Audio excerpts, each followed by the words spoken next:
So, over the past couple of days, I've been working on describing financial markets as well as talking about Medicare Advantage versus Medigap. And then talking about the politics and the fact that, both sides of the aisle are going to start accusing each other of trying to take away Medicare benefits, et cetera, because of the fact that, right as of now, the largest or second largest voting bloc is the baby boomers. The reality is that millennials are now the largest bloc, which uh, I would say is the fault of the ARP, meaning that, if the millennials got their act together and circled the wagons and had American Association of Millennials, that the structure of health insurance payments or of pricing structures would look different no matter what the ARP says under hashtag no age tax. Different topic, different videos on how the ARP intentionally distorted academic fact in order to further its own agenda. Something that reality is. I sent a letter to Milliman, who created the study that the ARP then distorted, which to an academic, I'm sure, at Milliman, they probably weren't very happy. Anyway, let's talk about this article here. The point of Medicare Advantage is so complicated. It's clear why the CMS continues to fund Medicare Advantage. It's trying to get control of the healthcare cost curve. The best way for it to do so is to be the price setter. If the biggest payer can push down the cost curve, that can be the new benchmark on which all other healthcare cost services are established. This makes entire sense. Principally, this makes complete logical sense. Why? Because the idea that we're going to be able to untangle all of the stakeholders involved in our healthcare system in the United States is a non-starter. Hospital, doctor, pharmaceutical, insurance carrier. We're not even talking about nurses, skilled nursing facilities, technology-based diagnostics groups. Each of these groups is super smart. They'll have their own very rational reason for disagreeing with, some sweeping systematic change. To make it more complicated, what ended up happening is that, this is not when you're building a car. When you're building a car, right, we've got a certain set of discrete parts. The manufacturer can bid out all of the parts, right? They can bid out all the parts for a car. I know nothing about cars, by the way, so I shouldn't be talking about cars. Let's pretend I knew something about cars. Carburetor, transmission, guidance, GPS guidance system, right? The one assembling the car can then bid out each of the individual components and have them assembled. That doesn't work under health insurance. The reason is because of the entanglements, meaning that the doctor is the employee of the hospital. The hospital may or may not be the owner of a durable medical equipment company that the doctor has, who is the employee, prescribes. And you can see it, and I've oversimplified it, to a dramatic degree. In other words, We can't quite get a handle on all pricing out all of the ingredients inside of this very complicated minestrone soup. We can't. We could try. I think we'll fail. For example, right now, right? Apparently, allegedly, the cost of hospital services is now a matter of public record, and all the deals that a particular hospital system has set with different insurance carriers. Apparently, that exists. That said, what I'm going to suggest here today is then, which is going to take a few minutes, but is a lot slicker than that. Meaning that I'm trying to get a simple way. A simple way, and one that, candidly could be implemented, but also just as candidly, there's no way the stakeholders will agree. No way. Let's just take a look here.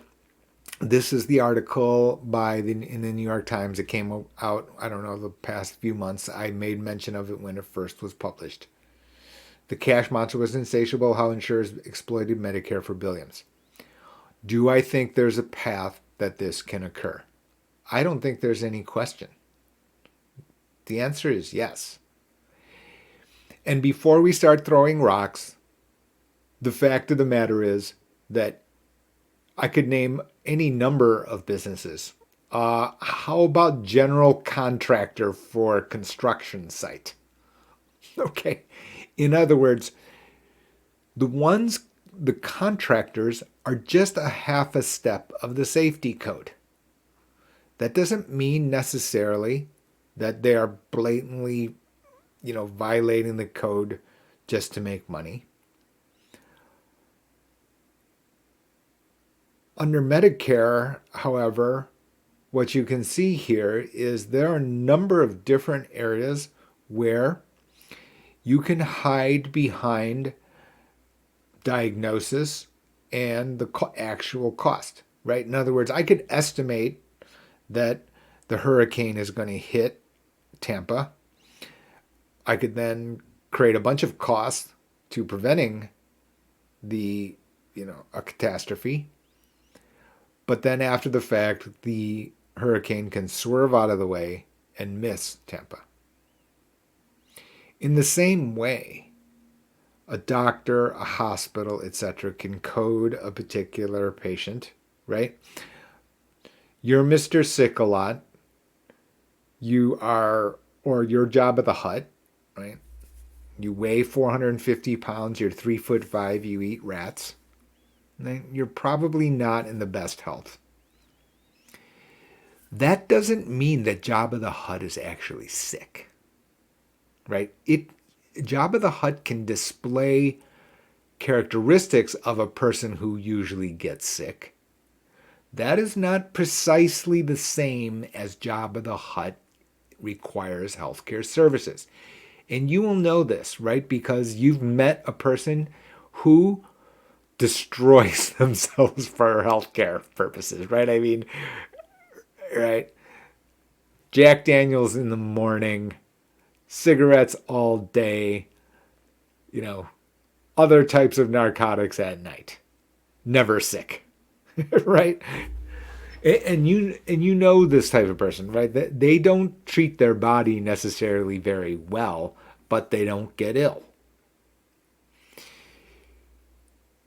And what you end up having then is you could have under Medicare Advantage, under this particular situation, a higher risk adjustment because of the fact that this person is, for example, diabetic. They could be on diabetic and on insulin, but then have no other real health situation that would require healthcare services. Whereas the other person who is 50 pounds lighter, also type 1 diabetic, has to go to the doctor, weekly. And these two people can coexist in this planet for sure.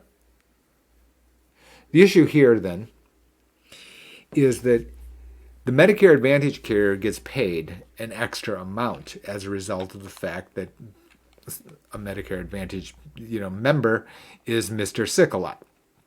And that's described here in this article. And I'm not going to reread the article to you, but you can see it. Health care system called doctors and urge them to add additional illnesses to the medical records of patients they hadn't seen in weeks. Doctors who found enough new diagnoses could earn bottles of champagne or a bonus in their paycheck.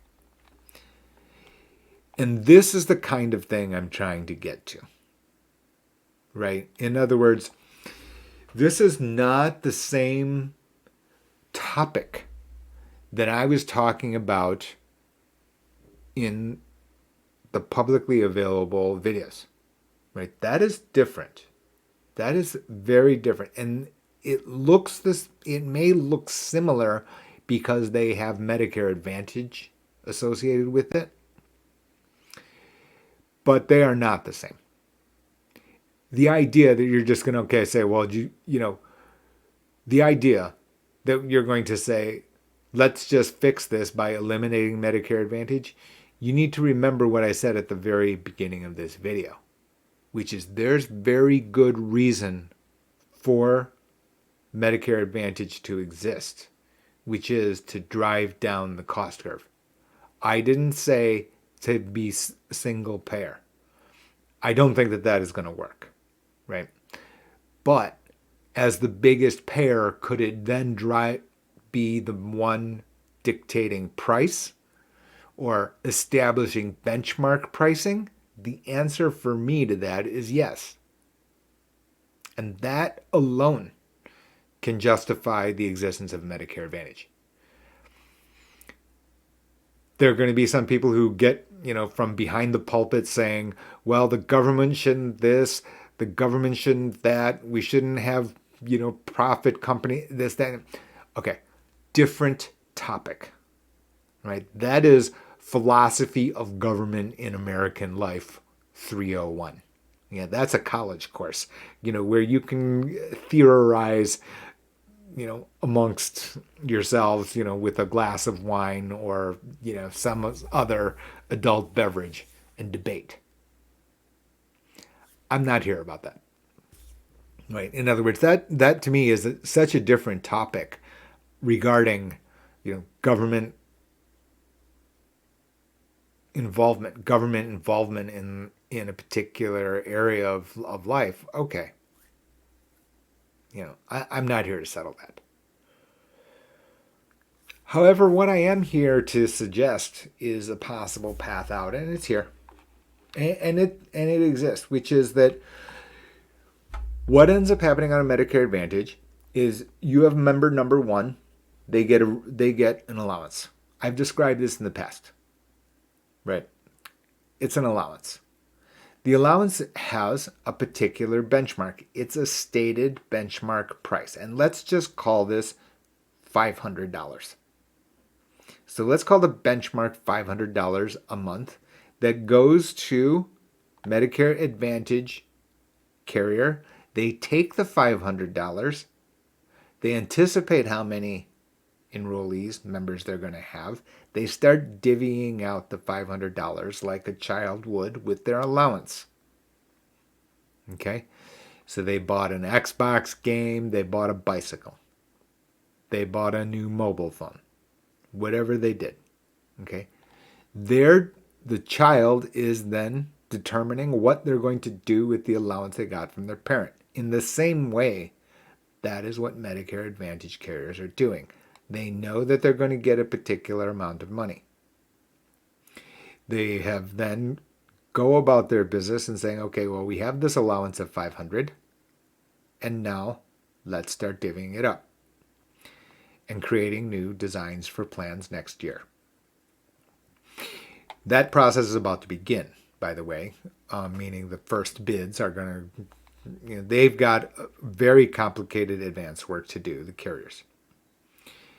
Now, the nuance number one here is that if you have a very highly rated set of plans, you can actually get a bonus on top of 500.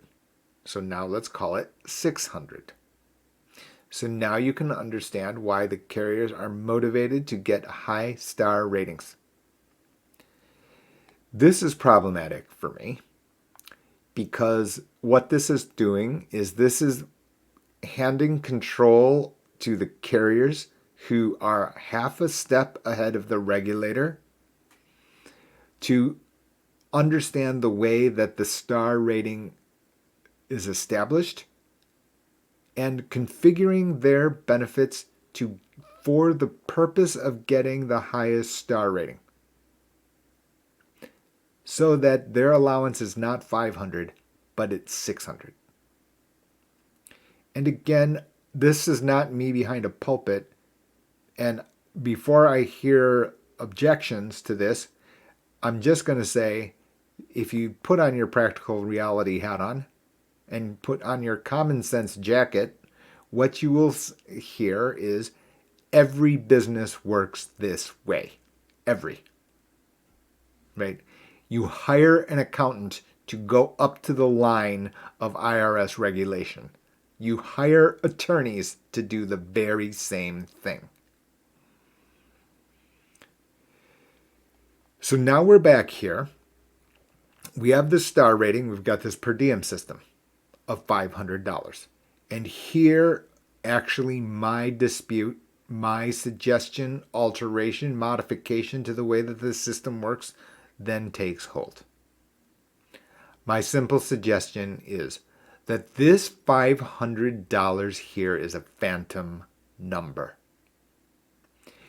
This $500 is created by some study by the CMS, who has tried to figure out kind of what the pay for services would be. But what Medicare Advantage carriers are doing, they're taking the per diem and they're going and, negotiating with the doctors, negotiating with the hospitals, negotiating with all the background details, of which there are tons. And then they're saying, okay, we're going to be able to spend $480 and we're going to keep 20 out of 500, right? And remember that there is a medical loss ratio. They've got to prove that they are using X percent of all of the 500 that they're getting. That still applies. But you can see right from the beginning, something to me now is weird.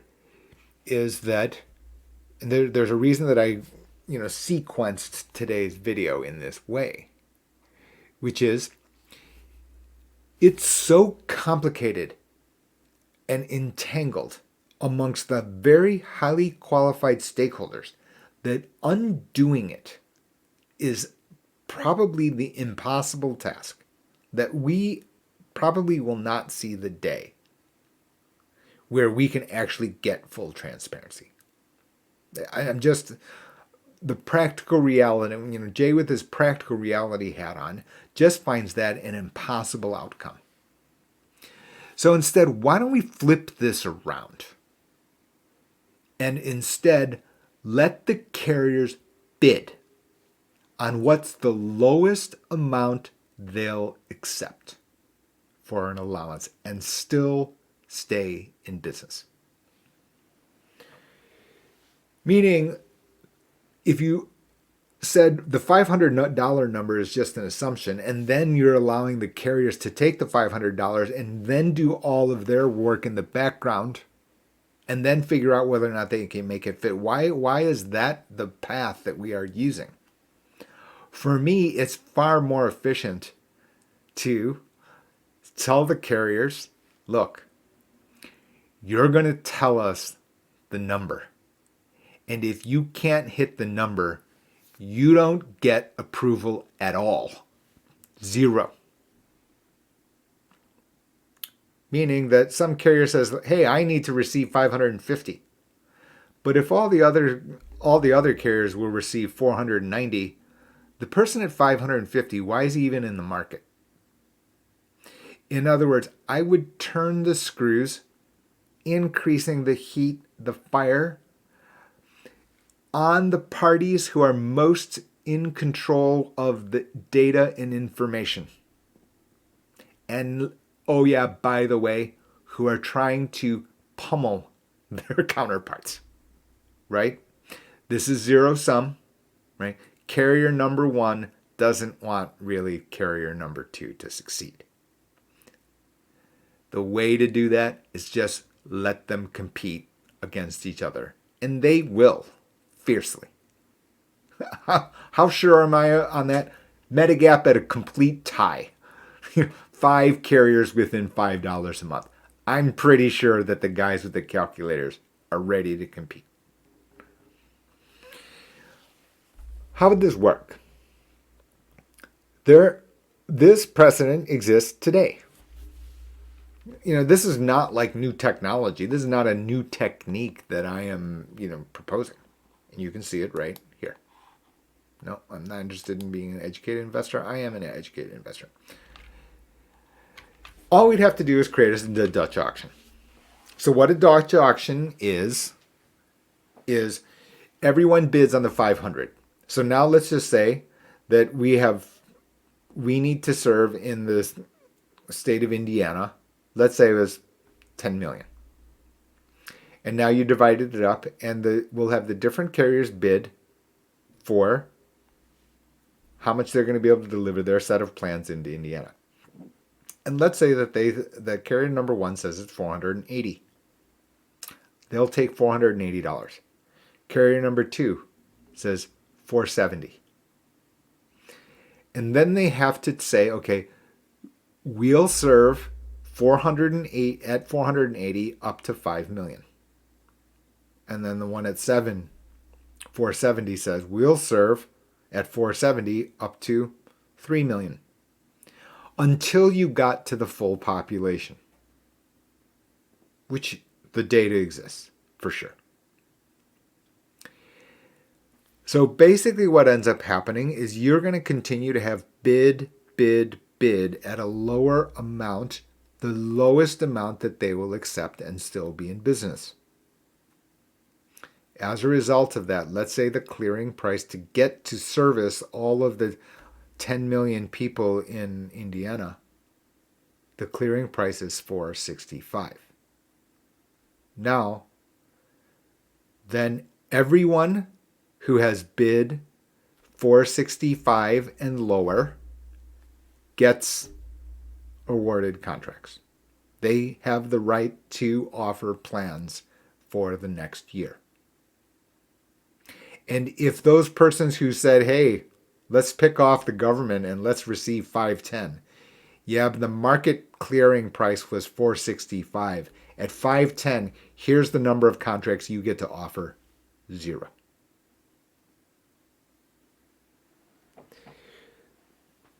This process is called Dutch auction. This is called Dutch auction. In other words, there is a market precedent for it. And how sure am I of this? This is how U.S. government bonds are auctioned. You turn on CNBC like some weird weekday at 2 o'clock. You say, bond auction went well. Bond auction went terribly. Like all this, complicated technical language. Well, here's the bid, here's the dispersion, here's the indirect bids, and here's the tail. Right? Because they're describing the nature of all of the carriers bidding for the $10 billion of treasury bonds. In the same way, we can have the carriers line up and just say, okay, we've got this amount of population to serve. We're not going to tell you what their market share is. You're going to keep serving them. But you're going to tell us what your price is going to be. Because this is doing a couple of things. Number one, you can see that the government saved money. Right? 500 is no longer your number. 465 is the number. We've saved 35. Right? Doesn't sound like much, right? It's a lot. Right? Because you can remember from the prior video that is publicly available. Right? I showed you the scaling. Right? In other words, I've saved 8%. Okay. That's a lot different than 0.0027%. Right? So as a result, you'll have a lower clearing price. Because why? The barbarians at the gate, the ones who are trying to gouge each other's eyes out under the competitive arena, they'll be aggressive for you. They know that the mechanics of what they can drive deals with the doctor, hospital, pharmaceutical, durable medical equipment providers, and all the other ancillary benefits. They'll know it better. In other words, the chefs understand the cost of the ingredients and how to efficiently create the can of soup at the highest margin most efficiently. And if they know that across the street is another soup manufacturer who's just as smart, who has the same data and has the same calculating power, which they will have, for sure. That we can bank on.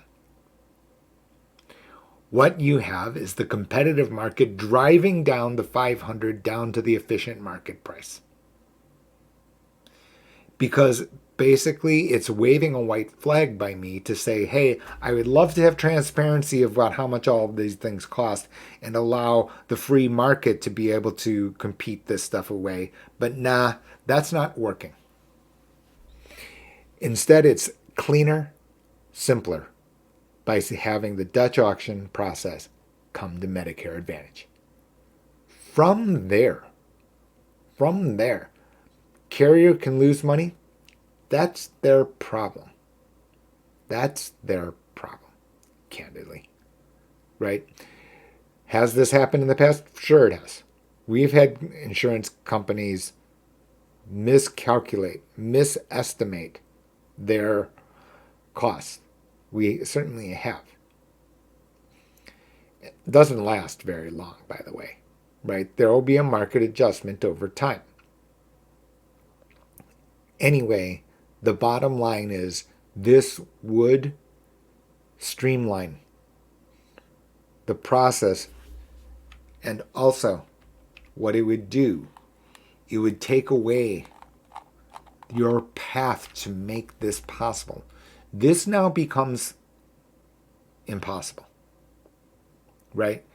So fine, you want to have a bonus? Fine. But you don't get any risk adjust. You don't get from 500 to 600 here because you've bid on the single number you're going to get. This would eliminate the star system. This would eliminate the idea that you could have upcoding to get extra. There is no extra bonus here. There's a single number for the allowance that the carrier would accept, and the market would be the one who's driving the result. Then, when you multiply that by 30 million, now you can have actual progress towards the enormous numbers, 827 billion or something like that for 2023 going to be paid into the Medicare system. We need to make progress. We need it fast. Trying to do it piecemeal, trying to call the AMA for their advice? Nah. It goes to show you how far away we are from getting a solution. What I've described here are financial efficiency measures. They are not talking about, calling up experts in Gray's Anatomy. There's a reason for that. That's a different topic. That's it for this video. Subscriber edition to Jay's Corner. You can see why I've got to keep this behind the paywall, right? Because the reality is that to many people, this just does not matter. None of this stuff matters if you're living check to check. It really doesn't, right? I get all that. And nor should it, to be candid with you. They don't have time to consider, pontificate about, government debt, government systems, etc., etc. They care about making their singular Social Security check last until the next month in the face of 6% inflation. I'm not trying to throw a rock at that person. This is the not still the no judgment zone. What I am saying though is that as a result of this, there are ripple effects and how that comes out. No one's asking me, and I'm not a volunteer for government service.